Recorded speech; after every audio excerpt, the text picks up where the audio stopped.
Hey guys, welcome to another edition of another ANCAP Radio. It's now time to introduce Inside the Vault from our friends in Strategic Wealth Preservation, the experts on everything to do with precious metals investing. Take it away, guys. Welcome to Inside the Vault with SWP. Join Mark Yaxley as we explore the latest news, reports, and some bullion basics for investors old and new. Let's get to it. Welcome back to Inside the Vault with SWP, a weekly show where we dive into the world of precious metals and precious metals investing. If you've been here before, thank you for your support. If you're a new listener, welcome to the show. You can find our previous episodes on ANCAP Radio's Twitter account or posted on the SWP YouTube channel. While you're there, check out our Inside the Vault series on YouTube, which is one of the most viewed channels about precious metals investing on the web. We are incredibly excited to expand Inside the Vault in podcast form through ANCAP Radio. Thank you to ANCAP again for having us on today. I'm your host, Jeremy Varlow, excited to be with you again today. We've got a great show in store once again. We're joined today by David Borgenicht, creator and author of the best-selling Worst-Case Scenario Handbook series, as well as many other books. David will join us shortly. But before we speak to him, Mark Yaxley joins me as always with his weekly market update. Another interesting week out there, Mark. What have you been following for the last 7 days? It sure has been, Jeremy. Thank you. Here are the latest updates from the gold market. Gold has once again rallied, briefly crossing into the $2,000 an ounce territory, with silver also exceeding $24 an ounce. This upward trend persists despite a lack of new geopolitical and macroeconomic headlines this week. Yes, that is to say that a raging war in Gaza is not enough to get gold and silver investors more excited. In the last 30 days, the USD index has dipped by 2%, which is actually a very positive indicator for gold. It's crucial for investors to be monitoring the strength of the US dollar closely, as it directly correlates to the gold price. When you have a weakening dollar, the gold price will rise accordingly. Very good news for gold investors. Gold ETFs added 345,000 ounces yesterday, making it the most significant one-day inflow since the end of October. As well, year to date, central banks have purchased 800 tons of gold, putting them on track to match the record buying pace that they set in 2022. This continuous buying trend by the central banks provides a very solid foundation for the gold price.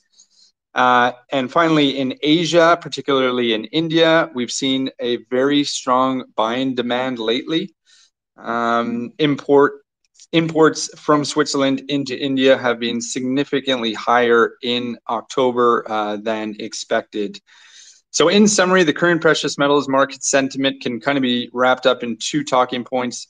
Number one, the Fed has concluded its rate hikes. Anyway, that is what the market believes. And number two, the two ongoing wars continue to support continuous central bank and safe haven buying from the market, including ETFs. Our stance here at SWP remains cautiously bullish. We believe that gold does remain a market worth buying right now, but are aware that pullbacks from current price levels are a real possibility. So, Mark, just while we wait for David to join us here, I'm just curious, what you think or what you're looking at going into next year for precious metals. Obviously, we are watching both the geopolitical conflicts, but also kind of the macroeconomic issues as well. What are some of the things that in the next few months would be bullish for precious metals pricing? What are we looking for as something to kind of nudge us further upward?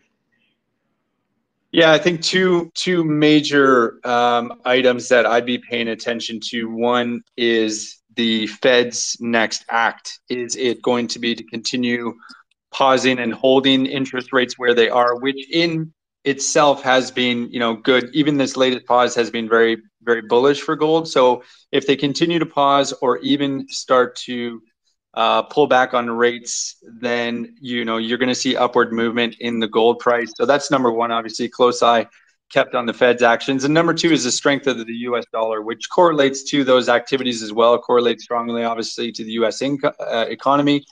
But, you know, we've had a US dollar index that was at 20-year record highs, basically, you know, since 2021. It's been trading very, very high, that US dollar, very, very strong, which is negative for the gold price because gold is priced in US dollars. So when you have a strong USD, it means that you need less US dollars in order to buy an ounce of gold. So now that we're starting to see that US dollar declining or weakening, we're starting to see the gold price react accordingly. And so I would expect we've probably got about another 4 or 5% in terms of the US dollar index to retrace, and that should be positive for gold as well. So those are the two things that, aside from black swan events, aside from geopolitical, obviously the conflicts in Ukraine and in Gaza are major news. You have to keep an eye on all that, and the black swan events, well, they're unpredictable, and we've learned that they do happen. So, but those are the two things that we can actively monitor.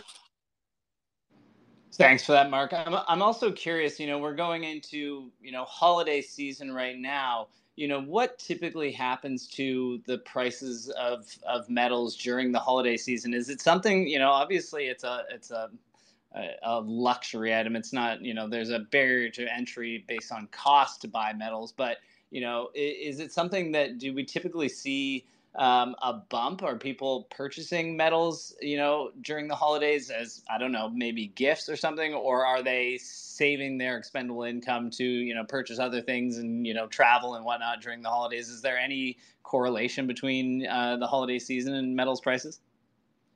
Yeah, I mean, you know, traditionally, of course, there is some gold and silver that's going to be gifted at Christmas and during the holiday season. And hey, what better gift to give people than precious metals, right? I mean, I'd sure be happy to receive a 10-ounce silver bar, or, geez, if you're feeling generous, a 1-ounce gold coin. But I think the majority of you know, price action is going to be based on central bank buying, ETFs, and then obviously Main Street investors who are buying physical gold and silver as long-term holdings. But what's interesting, Jeremy, is there was a number that was just published. On average, between the end of October and through December 31st, the gold price on average increases 2.7%, which is, you know, it doesn't sound like a tremendous amount. That's another $50 added to the gold price. So if you're looking at today's prices, which are just under 2,000 right now, you add $50 to that by New Year's, you know, you're almost at 2050, and you're in the range of all-time highs. So that's just historic data. You know, there's a lot of factors that go into that, but traditionally the price does go up around this time of the year. Interesting. Well, I'll be shaking all the presents under my Christmas tree, and hopefully a gold bar will make itself, will make an appearance. We're still waiting on David to join us. There's some technical difficulties here in the background. Just bear with us one moment here as we try to get David on. Just one moment.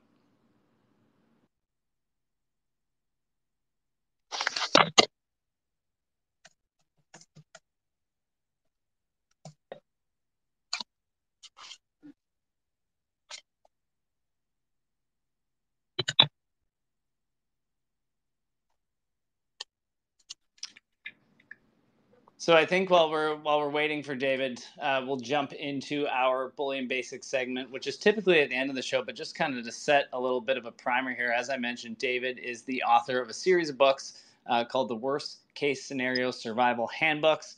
He's just released a new book called Apocalypse, which provides a lighthearted but serious primer for you on how to deal with apocalyptic situations. And there's a lot of really great content in those books about, you know, how to not panic when you think the world is about to end, or how something as simple as how to pack a go bag in 30 minutes. And he does talk about precious metals in this book, and that brings us to this Bullion Basics segment with Mark, which I believe kind of touches on how to prepare for these, you know, exceedingly rare situations, but how to be best prepared should one happen to us. So, Mark, take it away with your Bullion Basic for today.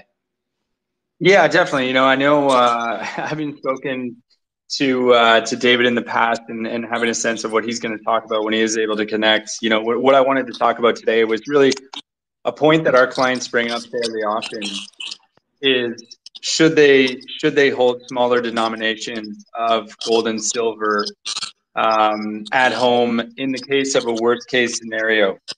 And so, fundamentally, we definitely believe that it's worthwhile having some small denominations of gold and silver at home.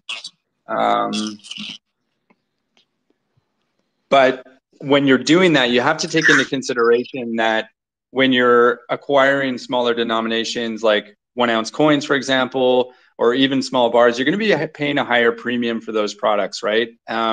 So keep that in mind. Like the cost of 1 ounce of silver, if you bought 100 1 ounce silver bars versus 100 ounce silver bar, your premium is going to be significantly higher on those 1 ounce bars.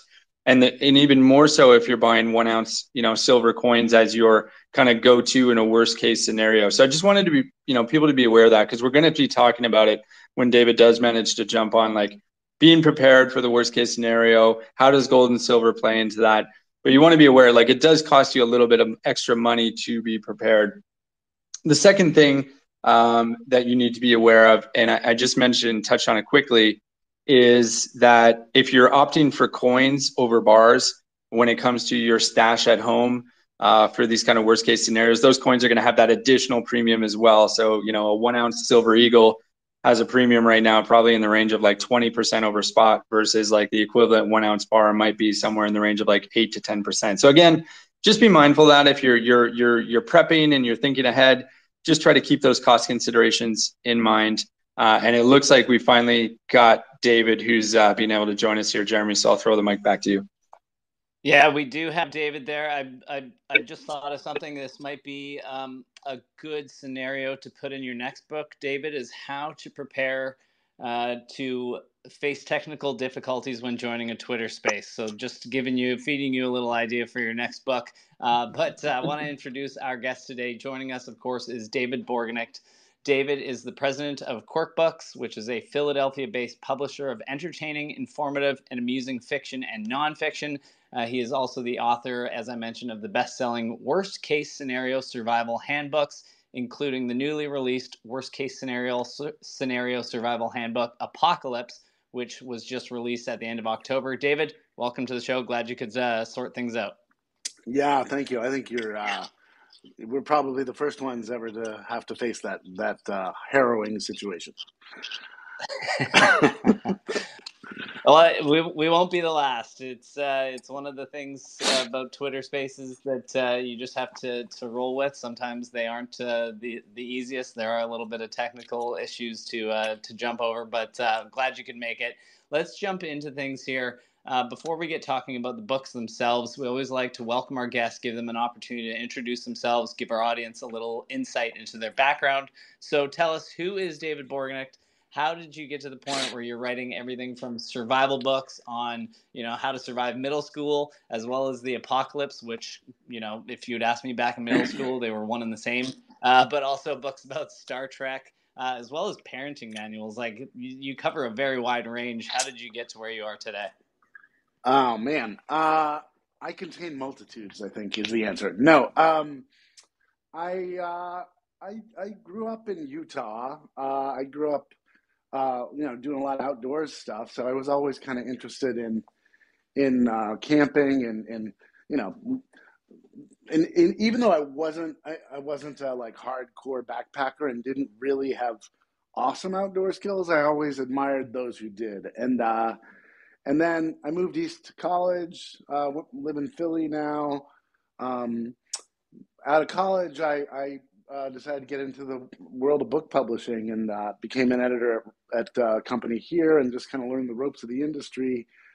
But I was always very entrepreneurial. I was always kind of thought maybe I'd be a writer or maybe I'd be a book publisher, and eventually went off on my own to be a book producer, which is kind of like being a film or TV producer, but for books. It was a kind of piece of the industry I didn't really know about until I got into it back in the 90s. But it just seemed like a good way to kind of do a whole bunch of different kinds of ideas, not necessarily just be a writer, but also not have the risk of being a book publisher at the time. And as a book producer, one of the first ideas I came up with back in 1998 was the Worst-Case Scenario Survival Handbook. Came from an article I read in Esquire at the time about a guy who had to land a plane after the pilot had a heart attack. And the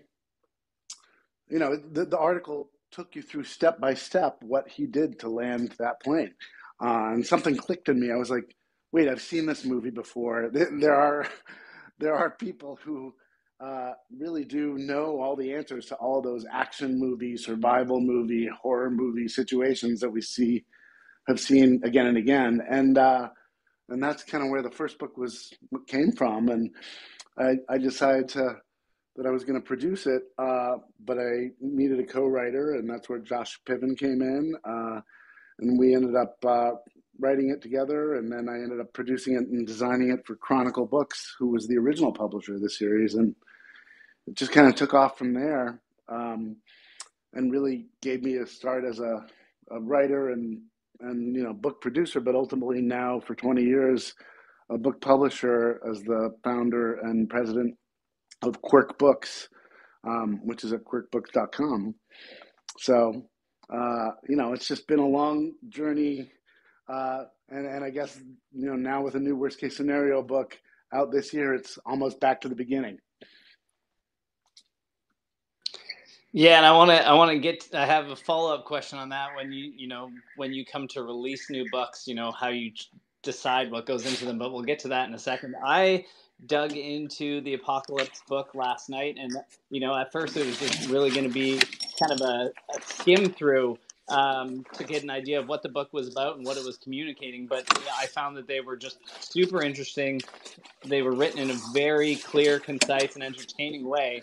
You might want to just mute while. Yeah, sure. There we go. Yeah, they're written in a very easy to consume way, and I found that in no time at all I had already gone through 100 pages. The books are obviously known for practical advice, and I must say, given the type of scenarios you're outlining, you managed to avoid fear mongering or scaring the reader at all, which makes them again super easy to read. How do you approach researching and compiling information for these books? Obviously you use a lot of expert insight when you do so, and just kind of as a follow-up, when it comes to writing this apocalyptic book, what makes preparing for these apocalyptic scenarios unique compared to other kind of basic survival situations? Oh man, that's a lot of questions. Yeah, sorry. It's okay. I'm going to just try to remember them as I remember them, or answer them as I remember. I think really the original purpose of the book was just, this is a fun idea. I think people will be interested in it.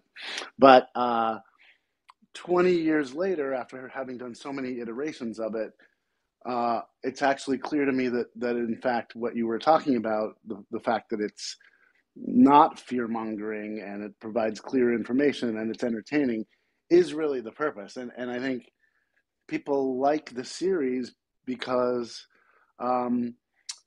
it gives them real answers, and it also does it in a way that, they're survival handbooks. They're not, they're basically, the message overall of the brand is you can survive your greatest fears.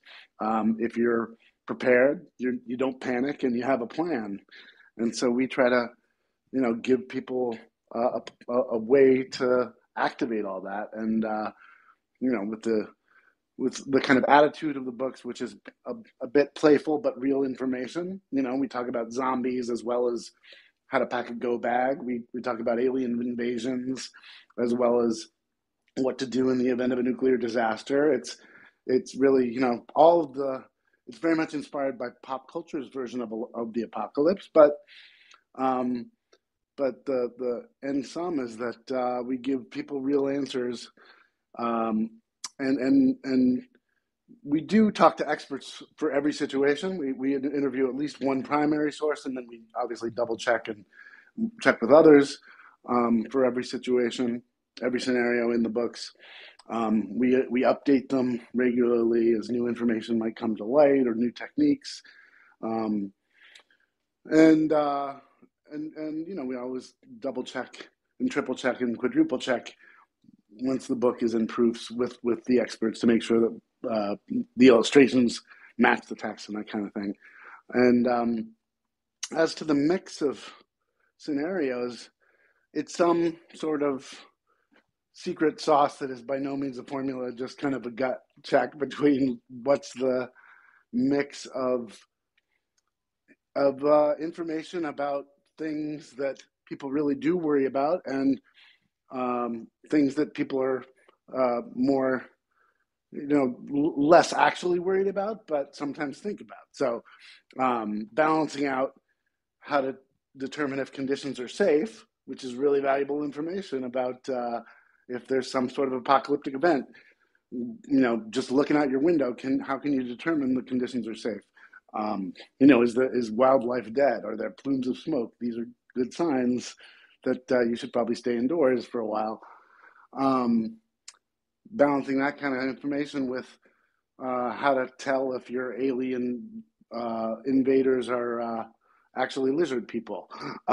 So it's it's a mix of real and playful that somehow has worked for 20 years, and we still just kind of keep it going on that premise that the books are supposed to be. They were always confusing for people. They were always a little bit like, is this book real or is it a joke? And the answer to that question is really yes. That's kind of how I felt when reading it. I was like, there's obviously tons of really practical stuff in there, but then at the same time, then I'm reading about aliens and going like, maybe one day I'll need this, but like this is quite funny and it lightens it up a little bit. And yeah, it was just, I think it's incredibly well done. I saw you released one of these books in 2019. You had a section about how to survive a super flu, and bam, months later we have a raging,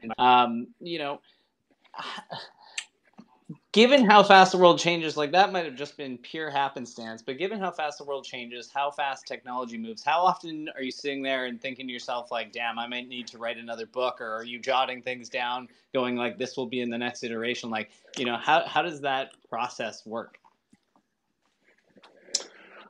Yeah, I mean, we obviously are always thinking about what new situations might be cropping up or what the latest fears are. Fears change every year, really. Like situations are not always that different. I mean, AI has been a fear for a while, but now it's even bigger. So I bet you on this year's fear surveys, you're going to see a lot more AI fear. So yeah, I mean, I think we're just always kind of trying to tune into what's happening, but really more what's in the zeitgeist, like what is the culture thinking about, what's trending, what's likely to be trending next year, and do we need to do a book on that subject, or is there some deeper way to think about it? Like I think, we've done many books on extreme survival and surviving extreme situations, but we've also done many books over the years that are about solutions to more domestic extreme situations, relationships and parenting and college and just life survival, worst case scenarios in those settings. So it's really a mix of, it's kind of a mix to, we sort of want to be on a pace of every couple of years doing a new book that might appeal to the traditional worst case scenario survival audience, and then a book that might be a little more specific and appeal to a narrower segment. I'm like, one of the things I'm thinking about right now as a 55-year-old guy now is a midlife crisis survival handbook. So that's something on the topic for the next iteration, as well as maybe something that's more tech oriented, and we'll get to it all eventually. Though our hope is just that we'll somehow or other build this canon of survival techniques that people will be able to access and use, and that'll at least help them not panic, but might in fact save a couple of lives. Yeah, that's great. I feel like, the genre that you're writing, you have no shortage of content to write about. I want to kind of pivot into the precious metals area because obviously this show is precious metals focused. You touch on some strategies for, how to apocalypse proof your finances. I wanted to ask you, about the role that metals like gold and silver play in survival strategies that you outline, and considering the potential collapse of traditional economic systems in scenarios such as this.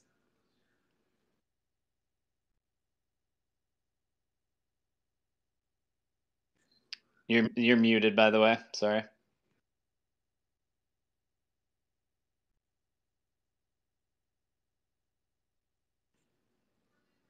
David, are you there? You got to tap the mute button or the microphone button.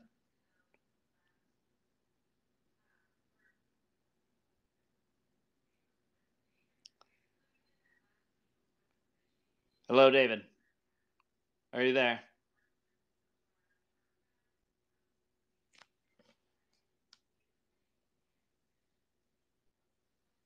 Am I there? It appears like. Am I there? Oh, he's back. Yeah, Sorry did you about catch that question? Yeah, I No, caught that's the all right. Did you question. catch that question? Yeah, somehow my mute just muted itself. Anyway, Quite all right. apologies for that. Yeah, so my I guess with regard to apocalypse proofing your finances, there's no gold or silver bullet. I guess I would say there. We don't know for sure what's going to be valuable and what's not, because it's going to depend a lot on what is, the situation is. Like, is it true that the complete digital global system has collapsed? What does have value is going to change depending upon what resources are really necessary and available. I mean, it could be that precious metals have a lot of value, and it could be that precious metals have absolutely debatable value, and you'd be better off holding a stockpile of gas or something. But so there are going to be no answers, and you're just going to really have to assess based on the situation at the end of the end times, I guess, right? But you can take some steps now that are a little bit smarter. You can think about going back to or at least having a record of your online investments and bank accounts, and printing that out, at least having some proof of ownership. You may think about disconnecting your computer from the internet and air gapping that information somehow by putting it on a separate printer. Digital currency, is probably something to avoid if the digital economic system is collapsed after the apocalypse. But it's just going to be really, really difficult to know. Buying physical property may not be a bad idea. Land, especially good farmland, might be of value, and it especially could be something that's a homestead. If you can get some land in a place that actually produces, fruit and vegetables, for example. We do think holding some physical gold is a good strategy. It may be that the value of it is different than it is now, and it may it may be, again, something that isn't as barterable as portable batteries or water purifiers or other resources that might be worth stockpiling and bartering. But we definitely recommend investigating having some physical gold in your possession. And I guess the final strategy would just be to not worry about it and spend it all now, which again, if you have the resources to at least survive, and a little something about farming and about finding resources out in the world and foraging a bit, that might be a strategy too. Yeah, I liked that part of the book where you did kind of allude to that, and you said, don't be so concerned with, the wealth preservation side of things. Like, spend it if you've got it. Certainly, enjoy your life to the extent that you can. David, it's been a really great chat, and I'm sorry we couldn't do this longer, and apologize for the technical difficulties at the top of the show. But before we wrap up here, maybe just tell the audience where they can learn more about the worst case scenarios, where they can find your books. Yeah, thank you so much for having me on. Sorry for all the difficulties on my end too. All right. The book is it's at all bookstores, Amazon, Barnes & Noble, your independent bookstores. You can find it at our website, worstcasescenario.com, as well as sign up for our newsletter and get updates to new additions to the brand, as well as kind of exclusive content. And just stay tuned and be prepared is all I would say. It's at the end of the day, we want people to really just not freak out when something really bad happens, because panicking is absolutely the worst thing you can do in any situation. And it's important to work on that above and beyond everything else. Yeah, I think that's the key takeaway there is, be prepared, don't panic, and try to have, a little bit of a sense of humor, if at all possible, if, should something like one of these scenarios come to fruition. Listen, David, thank you very much for joining us. That is all for us today. Thank you to everyone for listening, and to ANCAP Radio for partnering with us. Be sure to pick up a copy of David's latest book, The Worst-Case Scenario Survival Handbook, Apocalypse, as he mentioned, at all of your local bookstores, as well as Amazon or on the worstcasescenario.com website. For more information on precious metals investing, you can always visit our website, www.swpcayman.com, or the Strategic Wealth Preservation YouTube channel. Until next week, stay safe, happy investing, and happy Thanksgiving to our U.S. listeners. Thank you for listening to Inside the Vault, the podcast that opens the door to precious metals. We hope you learned something new and enjoyed the show. See you next time on Inside the Vault with SWP.